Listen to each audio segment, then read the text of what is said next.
66년 잉글랜드 월드컵 준결승전, 잉글랜드의 전설적인 축구 영웅 보비 찰튼과 이 대회 득점왕이 된 포르투갈의 에우제비오가 런던 웸블리 스타디움에서 마주칩니다.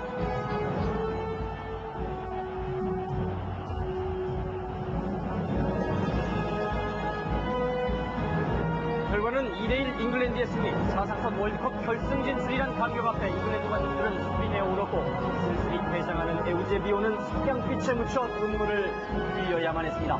잉글랜드와 포르투갈의 이 두 전설들의 대결은 2002년에 부활합니다. 또 다른 두 전설에 의해서 말이죠.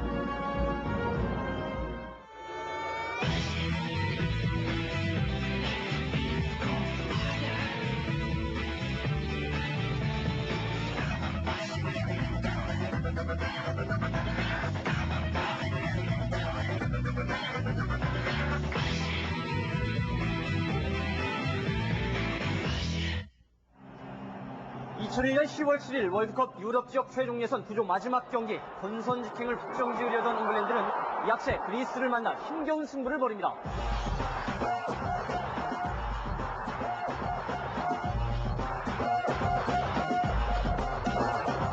(2대1로 뒤져 패색이 짙던 로스타임), 잉글랜드에겐 마지막 기회가 옵니다.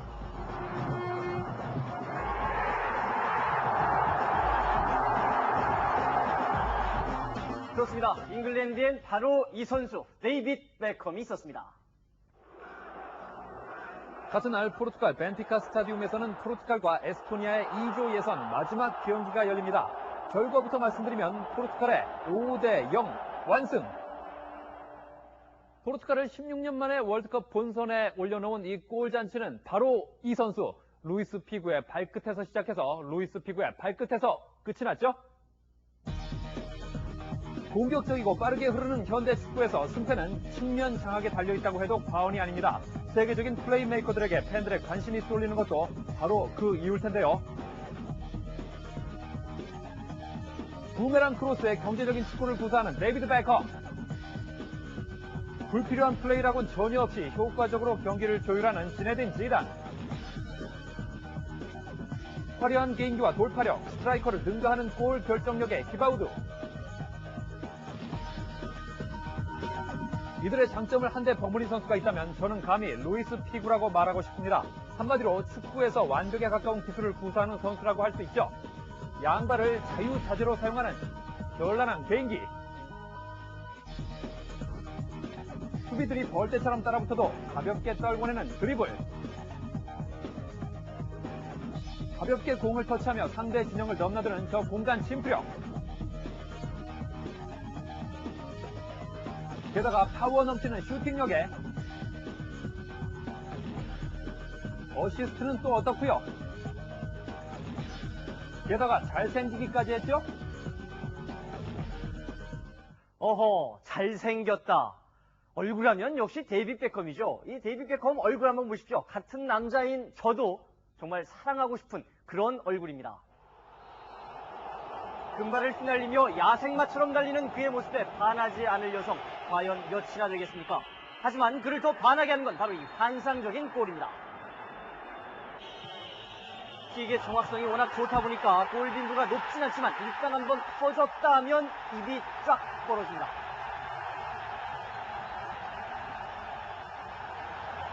그의 발끝이 그려내는 건 한마디로 예술이죠. 예술. 사실 여러분도 아시다시피 데이빗 베컴이 처음부터 슈퍼스타는 아니었죠. 아버지 손에 이끌려서 처음 축구를 시작할 때만 해도 맨체스터 유나이티드는 그에게 아득히 먼 곳이었습니다. 베컴 자신조차도 맨체스터가 나 같은 건 주목할 리 없다고 말했을 정도니까 말이죠.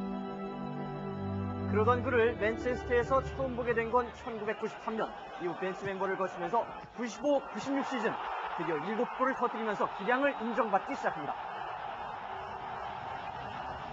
이후 그는 놀라운 속도로 발전을 합니다. 빠른 몸놀림, 폭넓은 시야, 차로 잰 듯한 정확한 패스.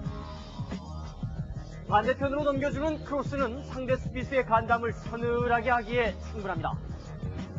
98 프랑스 월드컵 16강에서 바로 이 퇴장 사건으로 잉글랜드 8강 탈락의 원흉이라는 소리를 듣기도 했지만 이제는 다 옛말이죠. 99년 브루클린의 아버지가 되고 2001년 대표팀 주장완장을 단 뒤에 확 달라졌습니다. 유로 2002 월드컵 예선에서 보여준 성숙한 플레이로 명예 회복은 물론이고요. 전설이란 칭호까지 얻게 됐으니까 말입니다. 자, 연습생에서 축구 종주국 잉글랜드의 전설까지 멋지지 않습니까? 베컴이 처음에 연습생이었다면 피구는 천부적인 재능을 바탕으로 해서 처음부터 엘리트 코스를 밟아온 선수입니다. 포르투갈의 유소년 프로그램이 탄생시킨 작품이죠. 예술 작품. 16 나이에 87 유럽 청소년 대회 정상에 올라 세계를 깜짝 놀라게 했던 그는 19 나이에 국가대표에 발탁돼 91 세계 청소년 대회에서 다시 한번 세계를 제패합니다. 어릴 적부터 싹이 파랬던 거죠. 18 나이에 이미 프로 무대를 밟은 피구는 95년 요한 크루이프 감독의 권유로 스페인 최고 명문 바르셀로나에 입단합니다. 5시즌 동안 유럽 슈퍼컵, 컵 위너스컵 등 국내외 리그와 컵 대회에서 무려 7번의 우승컵을 팀에 안기게 되죠. 팬들의 신뢰는 정말 대단했습니다.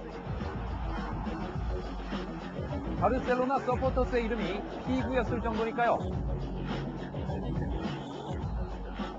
2000년 당시 사상 최고액인 5,600만 달러를 받고 라이벌 팀인 레알 마드리드로 이적해 말도 많고 탈도 많았지만 유니폼이 바뀌어도 그는 여전히 변함없이 멋진 활약을 보여주고 있습니다.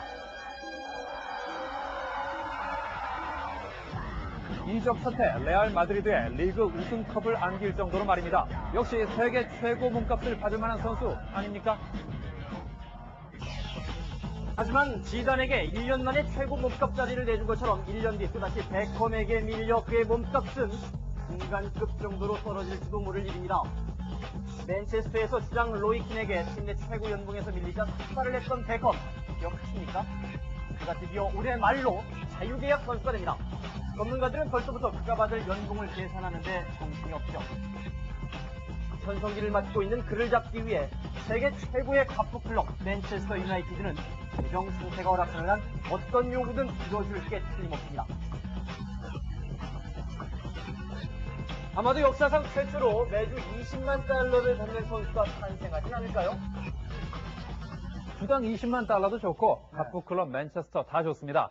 하지만 한 리그에 묶여 있다는 게 그 선수에게 꼭 좋은 것만은 아니죠. 그리고 안방에서만 강하다는 다른 잉글랜드 선수들의 징크스를 베컴은 과연 깰 수 있을까요? 그렇다고 그의 최고됨을 그런 이유로 흠집낼 수는 없을 겁니다. 자, 좋습니다. 그러면은 이 베컴과 피구가 A매치에서 만난 경기에서 둘의 실력을 공정하게 한번 확인해보죠. 그러죠.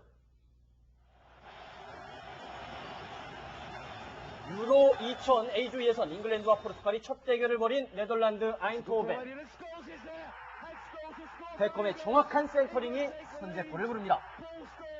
이뿐만이 아니죠. 15분 뒤 베컴이 또다시 자로잰 듯한 어시스트로 추가골을 돕습니다. 포르투갈 전반에 벌써 2골이나 잃습니다. 채 3분도 안 돼서 피구가 나섭니다.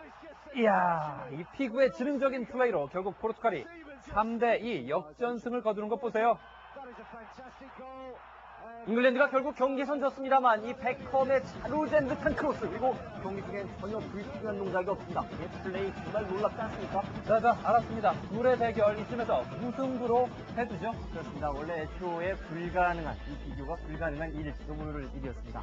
하지만 이 두 선수가 있기 때문에 2002년 한일 월드컵이 더욱더 기대가 되는 것 아니겠습니까? 그렇습니다. 20대 나이에 살아있는 전설로 불리는 베컴과 피구, 그들의 새로운 라이벌전은 과연 어떻게 될까요? 베컴이 낫겠죠. 피구가 낫지.